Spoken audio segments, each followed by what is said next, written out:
శిష్యులు, మరికొంతమంది ఏమో వీరమాచినేని వారి శిష్యులు, మరికొంతమంది మంత్రి సత్యనారాయణ గారి శిష్యులు.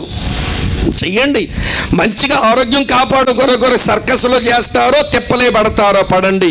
కానీ మీకు శుభ్రత చెప్పను, మీరు ఎంతమంది వైద్య సలహాలు తీసుకున్నా మీకు సంపూర్ణమైన ఆరోగ్యం చచ్చినా రాదు. జలుబు తగ్గిందా దగ్గొచ్చుద్ది, దగ్గు తగ్గిందా అమ్మ కళ్ళు నొప్పులు వస్తాయి, కళ్ళు నొప్పులు తగ్గాయా చెవి నొప్పి వచ్చుద్ది, చెవి నొప్పి తగ్గిందా మెడ నొప్పి వచ్చుద్ది, మెడ నొప్పి వచ్చిందా నడుము నొప్పి వచ్చుద్ది, నడు నొప్పి తగ్గిందా కాలు నొప్పులు. నీ జబ్బులే జబ్బులు, జబ్బుల ముఖమా. మట్టి నుంచి చేయబడ్డావు, నువ్వు మట్టిగా చేరేదానికి జబ్బులు దేవుడు అనుమతించినవే. ఇది మట్టిలోగా చేరిపోవడం కొరకు జబ్బులు అనుమతించి అనారోగ్యాన్ని ఇచ్చి ఈ బాడీని డికే చేస్తున్నాడు ఆయన, కృంగదీస్తున్నాడు ఆయన. కానీ నీతి సూర్యుడు వచ్చిన రోజున మనకు పరిపూర్ణమైన ఆరోగ్యం వస్తుందట. ఆ రోజు మనం ఏమంటామో తెలుసా మీకు? చూడండి, చూపిస్తాను. 33వ అధ్యాయం యెషయా గ్రంథం 24వ వచనంలో ఉంటుంది. 34:24 అంటాడు, నాకు దేహములో బాగులేదని అందులో నివసించువాడు ఎవడు అనడు. నాకు ఒంట్లో బాగులేదండి అని ఆ రోజు చెప్పేవాడెవడుండడట. అందరూ ఆరోగ్యముతోనే ఉంటారు. నీతి సూర్యుడు ఉదయిస్తాడు, సంపూర్ణమైన ఆరోగ్యము తెస్తాడు. మూడో మాట ఏంటో తెలుసా ప్రియులారా? వినండి, అదండి మన గమ్యం. ఏమండి వినండి, కోడి దూడ గొంతులు వేసినట్లుగా మనం గొంతులు వేస్తామంటే సంపూర్ణమైన ఆనందం తెస్తాడు, సంపూర్ణమైన ఆనందం. అందుకే యెహోషువ కమలాకర్ అని ఒక అన్న పాట రాశాడు. ఆ పాటలో ఏముంటుందో తెలుసా? నాకై నా యేసు కట్టేను సుందరము బంగారిల్లు, కన్నీరు లేదు కలతల లేదు, యుగ యుగములు పరమానందమే. జీవ వృక్ష మందుండు, జీవ మొగుట మందుండు, ఆకలి లేదు దాహము లేదు, తిని త్రాగుట అందుండాదు, నాకై నా యేసు కట్టేను సుందరము బంగారిల్లు. అదండి మన గమ్యం. నీతి సూర్యుడు ఉదయిస్తాడు, సంపూర్ణమైన ఆరోగ్యము తెస్తాడు, సంపూర్ణమైన ఆనందము తెస్తాట. తర్వాత ఏమన్నాడో తెలుసా మలాకి? దుర్మార్గులందరూ మీ కాళ్ళ కింద ధూళిలాగవుతారు అన్నాడు. దాని అర్థం ఏంటో తెలుసా? సంపూర్ణమైన విజయాలు మనకు వస్తాయి ఆ రోజున. అదండి దేవుని పిల్లల యొక్క గమ్యం. చేతులెత్తి స్తోత్రం చెబుదామా? నీతి సూర్యుడు వస్తాడు, సంపూర్ణమైన ఆరోగ్యము తెస్తాడు, సంపూర్ణమైన ఆనందము తెస్తాడు, సంపూర్ణమైన విజయాలు తెస్తాడు. ఈ గమ్యానికి వస్తావా లేక కొలిమికే పోతావు? చెప్పరే, మీ ఇష్టం. ప్రసాదన్న బలవంతం చెయ్యట్లా, ఈ స్వామి బలవంతం చెయ్యట్లా, నా వెనకాల నీ దైవజనులు మిమ్మల్ని బలవంతం చెయ్యట్లా, అసలు దేవుడే బలవంతం చెయ్యట్లా. అవకాశం నీదే, ఎంచుకో ఎక్కడికి వస్తావో. అమ్మ అర్థమవుతున్నదా?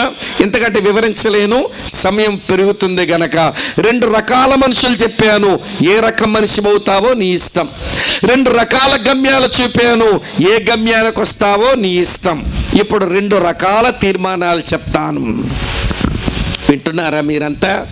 ఈ రాత్రి ఏం తీర్మానం చేస్తావో నీ ఇష్టం. మరి అమ్మ వినండి, కొంతమంది ఎట్లుంటారో తెలుసా? మీరేమనుకోకపోతే ఒక మాట చెప్తానమ్మా, ఏమనుకోరుకో దండం పెడుతున్నా. వినండి, మీది పాగోజే, మీది కృష్ణానా? పాగోజే కదా. మీ పాగోజీ వాళ్ళ మాయిదార్ రోగం ఏంటనంటే వాక్యం విన్నప్పుడు ఎంతో శ్రద్ధగా వింటారండి. వినడం మీకు వ్యసనం, వినడం మీకు ఒక వ్యసనం. జీవితాల్లో ఒక వాక్యం తెచ్చుకొని పరివర్తన చెందుతాం, మారుతాం, 10 మందికి ప్రయోజనం అవుతాం అనుకోవడానికి మనసు ఉండదండి. అందుకని బాగా వింటారు. విన్నప్పుడు ఎంత బాగా కూర్చుంటారో. మా శ్రీకాకుళం సామెత ఉందిలేండి, దున్నపోతు మీద దుఃఖాన్ని కురిసినట్టు ఉంటుందట. దున్నపోతు మీద దుక్కి వాన కురిసినా కానీ సమ్మగా ఉంటుందట. అది ఎద్దు మీద చినుకు పడితే స్పందిస్తుంది. అది అమ్మ చినుకులు పడుతున్నాయని. దున్నపోతు మీద ఎంత పెద్ద వర్షం కురిసినా సమ్మగా ఎలాగుంటుందో వాక్యం వింటున్నప్పుడు అలాగే సమ్మగా కూర్చుంటారు. స్పందన ఉండదా మీకు? రాళ్ళ పరివర్తనకు రామా, మార్పుగా సమ్మతించమా, చేంజెస్ మనం ఆశపడమా, రూపాంతరము చెందమా, ఆయన పోలికలోనికి రామా. ఇంకెన్ని సభలు పెట్టుకుంటారా మీరు? ఎన్ని సంవత్సరాలు అమ్మ ఇందాక ప్రార్థన చేశారు, ఎన్ని సంవత్సరాలు ఇది?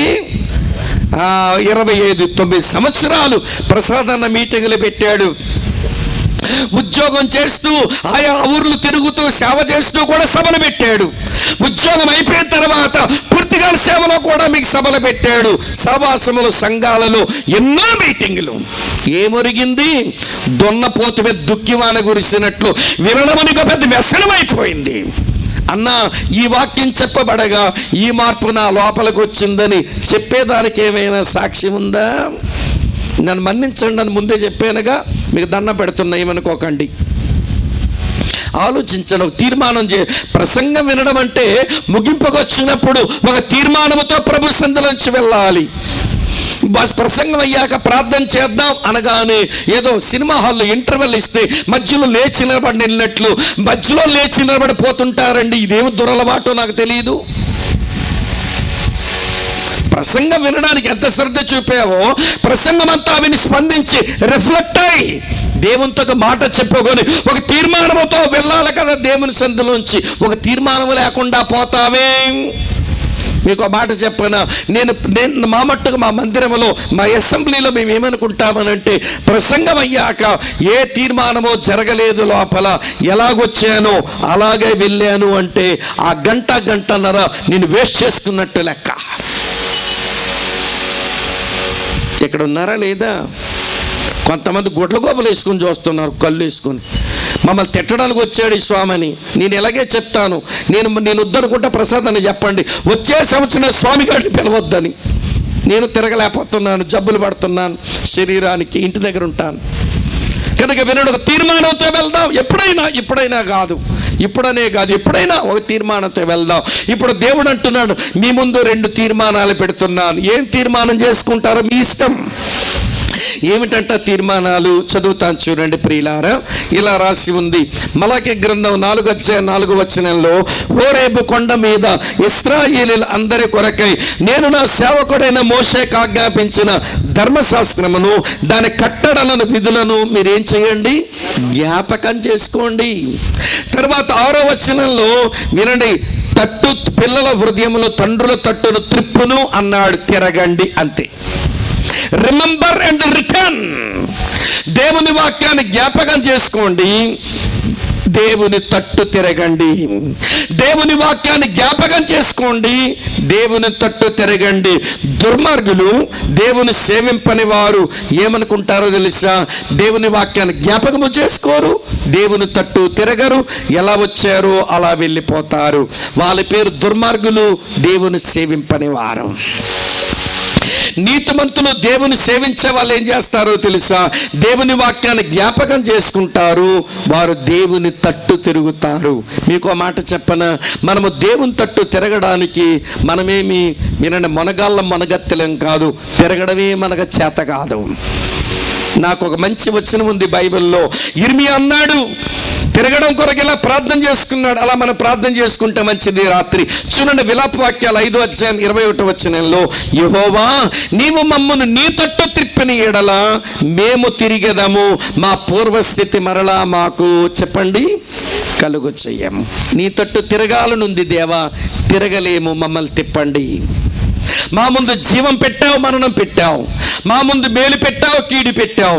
మా ముందు పురాతన మార్గం పెట్టావు, ఆధునిక మార్గం పెట్టావు. మా ముందు ఇరుకు మార్గం పెట్టావు, విశాల మార్గం పెట్టావు. మా ముందు బుద్ధిమంతులు పెట్టావు, బుద్ధిహీనులు పెట్టావు. మా ముందు దుర్మార్గులు నేను సేవించిన వారిని పెట్టావు, మా ముందు నీతిమంతులు నేను సేవించే వాళ్ళని పెట్టావు. తీర్పు మమ్మల్ని తీర్చుకోమన్నావు, ఎంపిక మమ్మల్ని చేసుకోమన్నావు అని ప్రభు తట్టు తిరుగుదామా? మేము నీ తట్టు తిరుగునట్లు మమ్మల్ని తిప్పండి, మా పూర్వస్థితి మరలా మాకు కలిగించండి అని ప్రభువుకు అప్పగించుకుందాం. రండి, ఈ రాత్రి మోకరించుదాం, ప్రార్థన చేసుకుందాం. మోకరించుదాం, ప్రార్థన చేసుకుందాం. ఎవరు కదిలి వెళ్ళిపోకండి, ఇది తీర్మాన సమయం. ప్రార్థన చేసుకుందాం. తల వంచండి, కళ్ళు మూసుకునండి. భారంతో ప్రార్థన చేసుకుని ఒక మంచి తీర్మానంతో వెళదాం. ముందున్న ప్రతి రోజు, ప్రతి గడియ, ప్రతి మీటింగ్ మనకు దేవుడు ఆశీర్వాదకరంగా మలుచునుగాక. ప్రార్థన చేసుకుందాం. అన్న నడిపించగా చివరి ప్రార్థన మనం చేసుకుని ముగించుకుందాం. ప్రార్థన చేయండి. అమ్మ కదలొద్దు, నేను ఇందాక చెప్పాను, చివరి ప్రార్థన అంటే ఇంటర్వెల్ కాదు. నిలబడొద్దు ఎవరు, దయచేసి ప్లీజ్. ప్రార్థన చేసుకుందాం. అందరూ కూడా మోకరించి ప్రార్థన చేయండి. ప్రభు మాట్లాడుతూ ఉంటే, ఆయన మనతో మాట్లాడుతున్నప్పుడు మన హృదయం మండలేదా?